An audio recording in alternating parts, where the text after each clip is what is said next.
Assalamualaikum warahmatullahi wabarakatuh. Perkenalkan, nama saya Anissa Ardayanti, D3 Kebidanan Samarinda tingkat 3 Politeknik Kementerian Kesehatan Kalimantan Timur. Ingin mempresentasikan tentang laporan tugas akhir asuhan kebidanan komprehensif pada Ibu U di Praktek Bidan Mandiri Usmiati Rahma Sarjana Sastrapan di Kota Samarinda pada tahun 2020.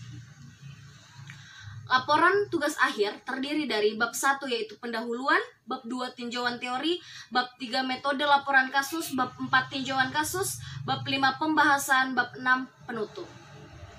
Pada bab 1 terdiri dari latar belakang, rumusan masalah, tujuan, manfaat, ruang lingkup, dan sistematika penulisan.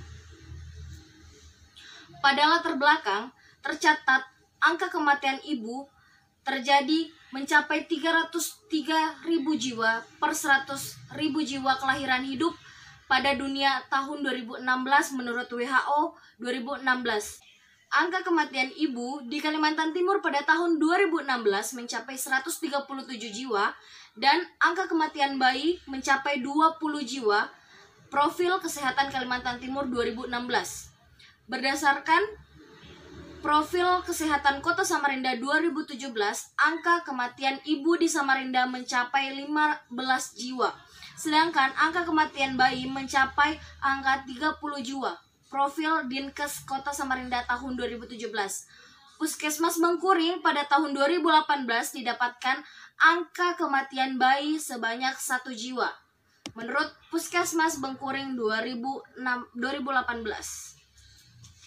Rumusan masalah. Pelaksanaan asuhan kebidanan komprehensif pada Ibu U di Praktek Mandiri Bidan Usmiati Rahma Sarjana Sastrapan.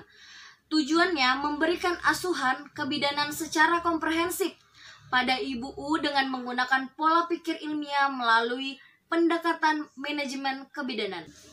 Adapun manfaatnya terdiri dari manfaat secara teoritis dan manfaat secara praktis.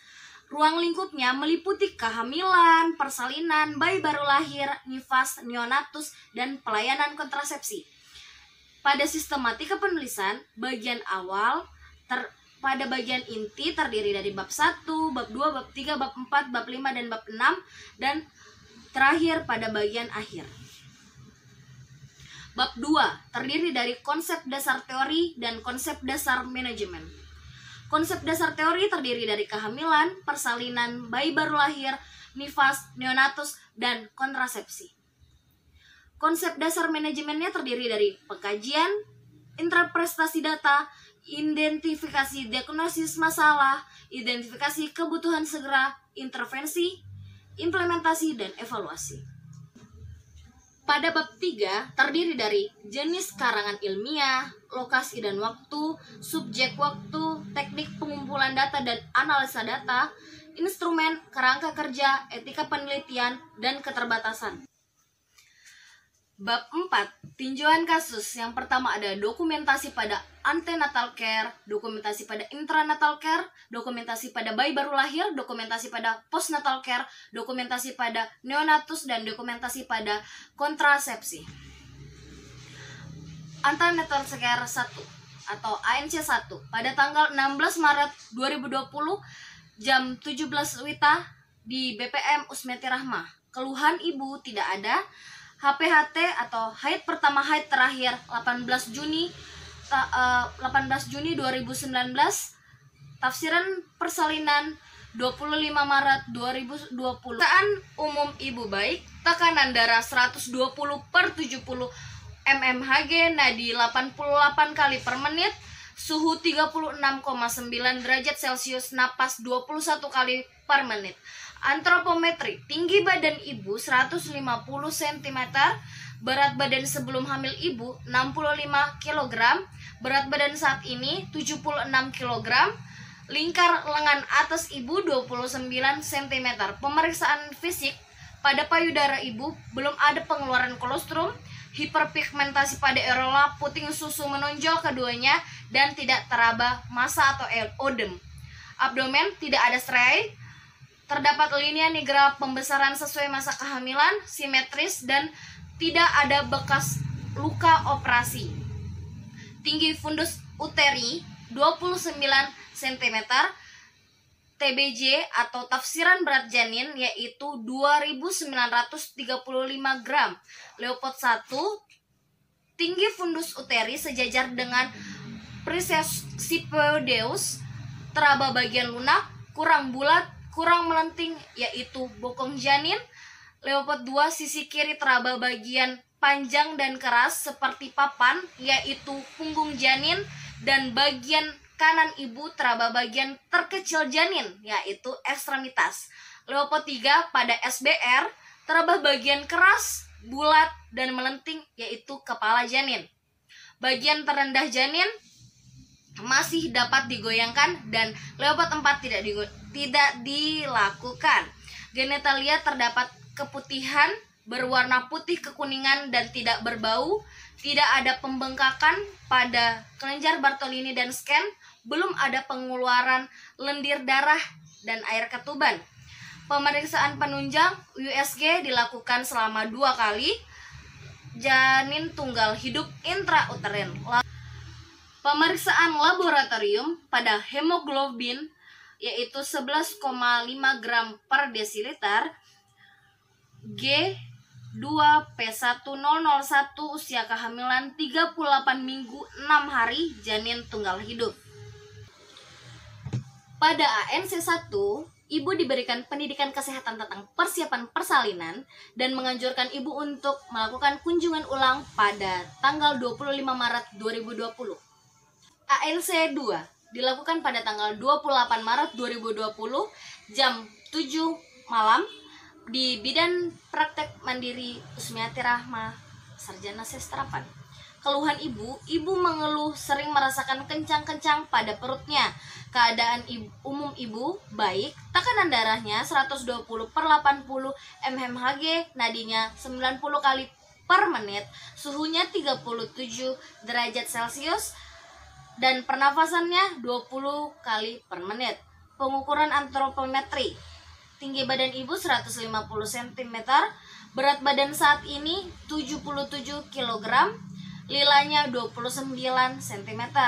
Fisik, payudara bersih, belum ada pengeluaran kolostrum, hiperpigmentasi pada areola dan mamae, puting susu menonjol keduanya dan tidak teraba massa atau udem.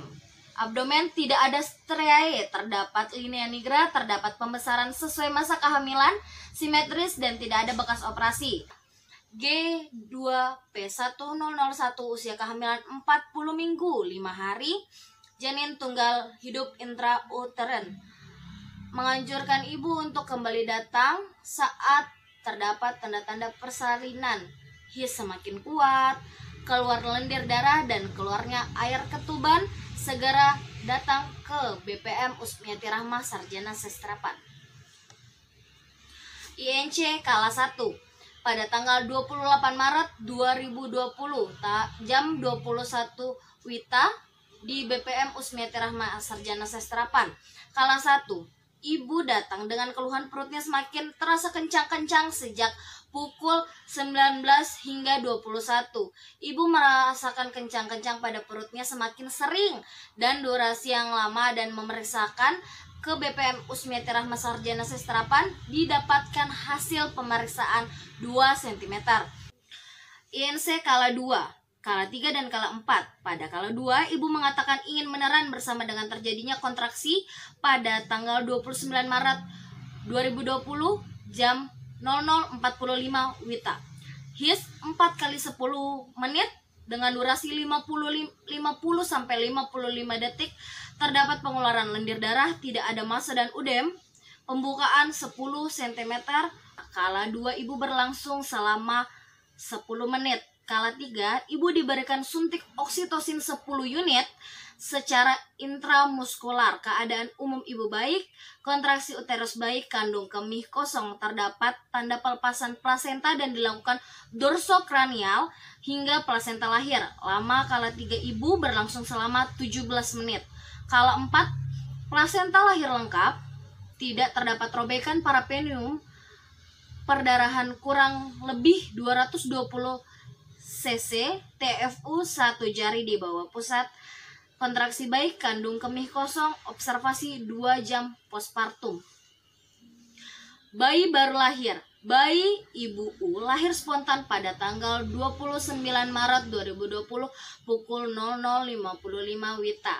Keadaan bayi Ibu baik dan normal saat lahir. Kulit bayi kemerahan, bayi segera menangis kuat, dan bayi bergerak aktif dengan berat badan lahir 3.200 gram dan panjang badan 48 cm, lingkar kepala 33 cm, lingkar dada 32 cm, lingkar perut 32 cm, lila atau lingkar lengan atas 12 cm, dan pemeriksaan fisik bayi didapatkan hasil pemeriksaan dalam keadaan normal dan tidak ada kelainan kongenital. Asuhan masa nifas.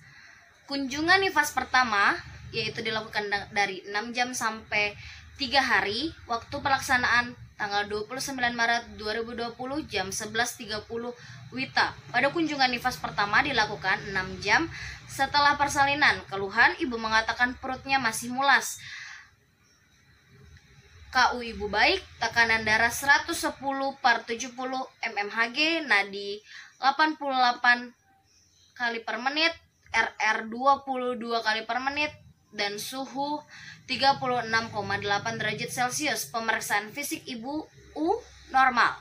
Abdomen TFU sudah berada di 1 jari di atas pusat.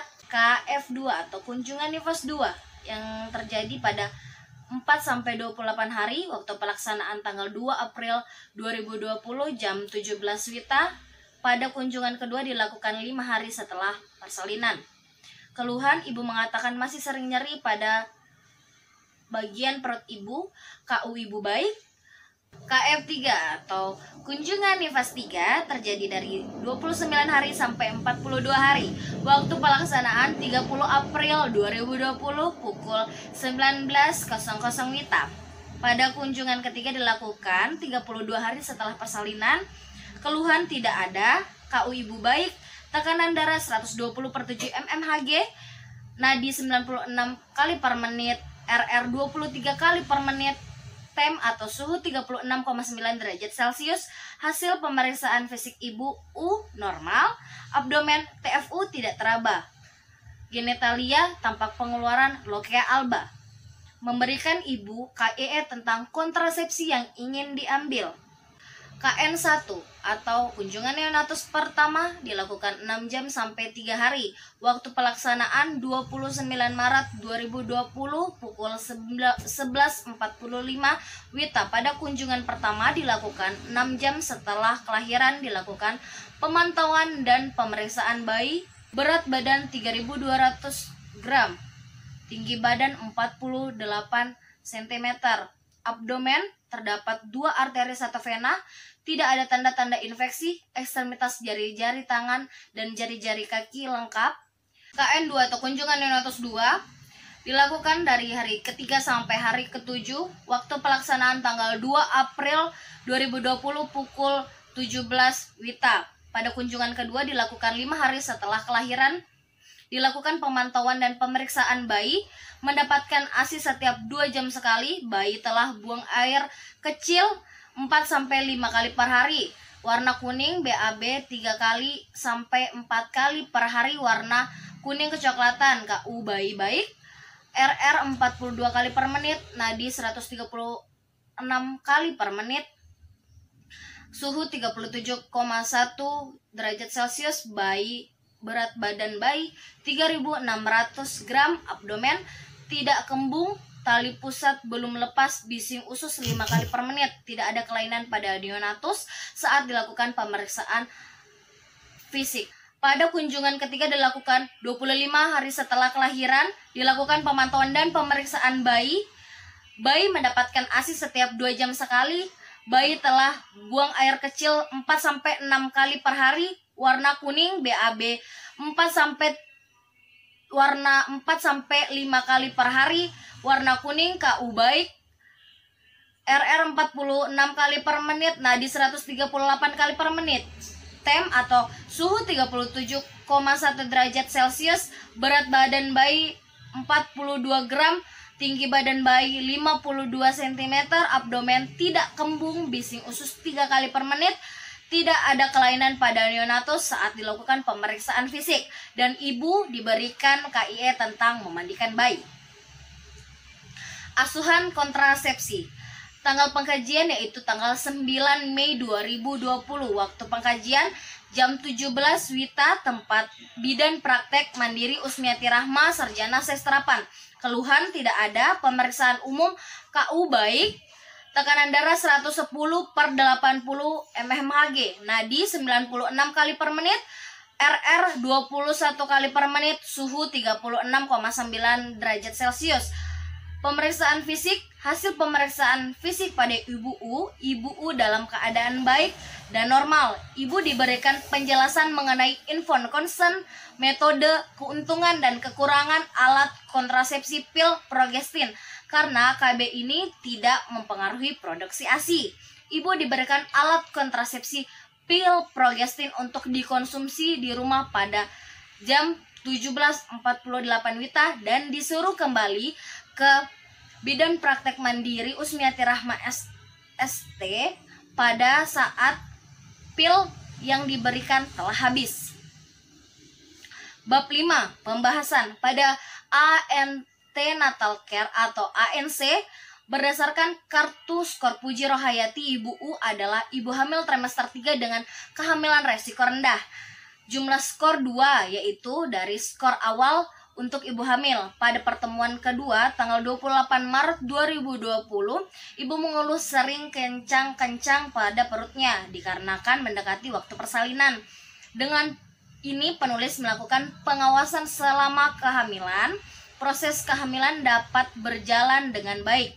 Walaupun klien mengalami beberapa keluhan, namun hal ini dapat diatasi sehingga penulis dapat menyimpulkan bahwa kehamilan Ibu U dalam batas normal. Hasil observasi kala 1 yang berlangsung selama 3 jam 45 menit. Hal ini bersenjangan dengan teori yang mengatakan pada multigravida mendatar dan membuka secara bersamaan berlangsung 6-7 jam muhtar 2013.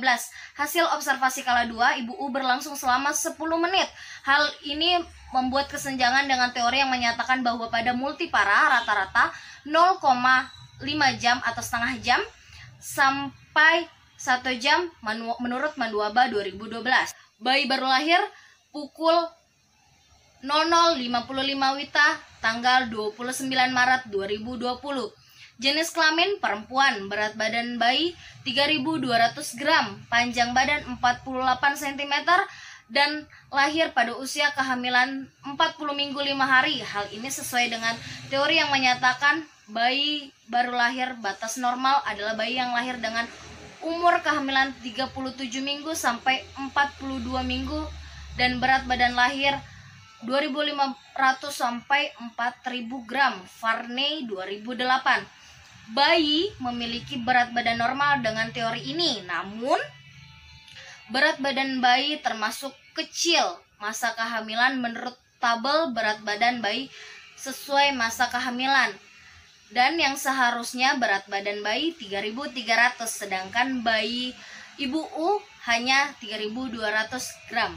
Postnatal care atau PNC. Dalam pemeriksaan ini Ibu U telah mendapatkan 3 kali kunjungan, yaitu 6 jam setelah persalinan, 5 hari setelah persalinan, 32 hari setelah persalinan. Hal ini sesuai dalam masa nifas terdapat gagal kunjungan, yaitu kunjungan 1 6 sampai 24 jam, kunjungan 2 3 sampai 28 hari, kunjungan 3 29 sampai 42 hari setelah persalinan. Buku Kesehatan Ibu dan Anak 2015. Pada kasus Ibu U, pemeriksaan berjalan dengan lancar dan hasil pemeriksaan normal. Pada kunjungan kedua, yaitu perut ibu merasa sering mulas, namun itu adalah hal yang wajar pada ibu nifas. Neonatus atau asuhan neonatus. Dalam pemeriksaan ini, neonatus telah mendapatkan 3 kali kunjungan, yaitu 6 jam setelah lahir, 5 hari setelah lahir, dan 28 hari setelah kelahiran. Hal ini sesuai dengan masa neonatus 3 kali kunjungan, yaitu kunjungan 1 6-24 jam kunjungan 2, 3-7 hari kunjungan 3, 8-28 hari setelah persalinan menurut Saifuddin 2010. Pada pemeriksaan neonatus berjalan dengan lancar dan sesuai dengan teori. Tidak terdapat masalah pada pemeriksaan kedua dan ketiga. Bayi mendapatkan ASI eksklusif setiap 2 jam. Asuhan alat kontrasepsi atau pengambilan alat kontrasepsi pada ibu U. Dalam hal penggunaan kontrasepsi, suami ibu U berpartisipasi secara tidak langsung dan berperan penuh dalam mendukung ibu untuk memilih kontrasepsi yang ingin digunakan oleh ibu. Setelah mendapat konseling, ibu U memutuskan untuk menggunakan pil progestin. Sesuai dengan teori bahwa pil progestin tidak mempengaruhi kualitas dan volume ASI, Varney 2007. Sehingga ibu dapat menggunakan alat kontrasepsi pil tersebut. Ibu diberikan informasi mengenai penggunaan KB pil pertama dapat berhubungan setelah 7 hari. Sehingga jika ibu ingin koitus dan dianjurkan untuk menggunakan kontrasepsi sementara, yaitu kondom. Bab 6. Kesimpulan. Setelah penulis melaksanakan asuhan kebidanan secara komprehensif melalui studi kasus continuity of care pada ibu U, mulai dari kehamilan, persalinan, bayi baru lahir, nifas, neonatus, dan kontrasepsi, ibu di BPM Usmiati Rahma, Sarjana Sastra PAM, maka dapat ditarik kesimpulan bahwa pentingnya melakukan asuhan kebidanan secara komprehensif sebagai deteksi dini untuk mengurangi faktor-faktor resiko yang dapat terjadi selama kehamilan, persalinan, bayi baru lahir, nifas, neonatus, dan kontrasepsi. Sekian dan terima kasih. Mohon maaf jika ada kesalahan kata. Wabillahi taufiq wal hidayah. Wassalamualaikum warahmatullahi wabarakatuh. Syukran.